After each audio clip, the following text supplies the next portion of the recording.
Sophie narrates her imaginary meeting with कैसे।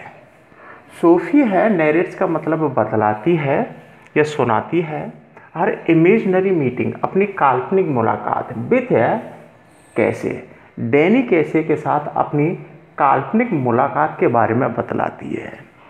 और किसको बतलाती है? अपने भाई जॉफ को बतलाती है कि जो आयरलैंड का महान फुटबॉलर है डैनी कैसे है, उससे वह मिली थी। वो क्या कहती है?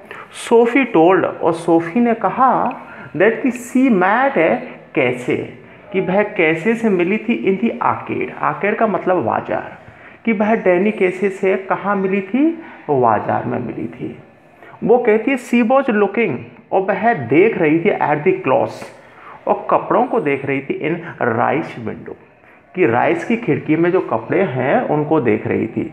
जो फैंसी कपड़ों की जो शॉप है राइस की, और आप देख रहे हो कि वहाँ पर जो खिड़की है उसमें क्या कपड़े टंगे हुए उनको और देख रही थी। तभी कहती है वो कि समवन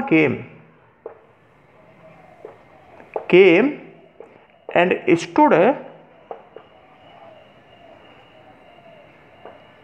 स्टूड बिसाइड हर। और वो कहती है कि समवन केम, कोई व्यक्ति आया, एंड स्टूड खड़ा हो गया, और बिसाइड हर, उसके पास में आकर और खड़ा हो गया। ओके, और वह कौन था?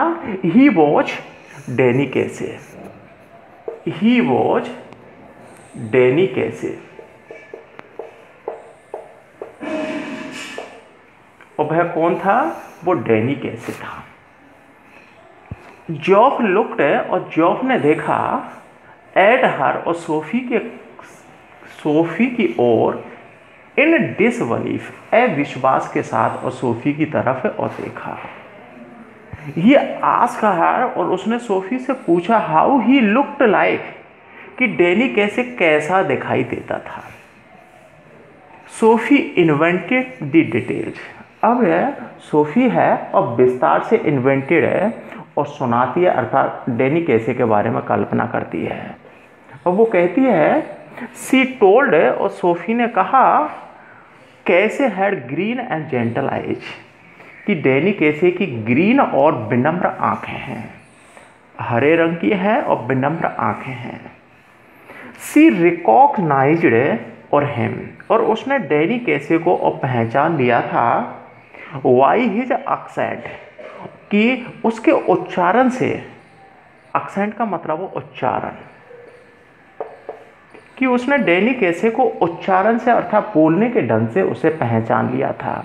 यदि आप किसी व्यक्ति को नहीं जानते हो और केवल उसकी लैंग्वेज से ही पहचान लेते हो, उसी प्रकार से है, और उसने डैनी कैसे को पहचान लिया था that she had often heard on the television, और जैसा कि वह टेलीविज़न पर अक्सर सुना करती थी, और उसके उच्चारण को अर्थात उसके इंटरव्यू को, और उसके उच्चारण से अर्थात उसके बोली से, उसकी स्टाइल से उसे और पहचान लिया था कि वह डैनी कैसे ही और था।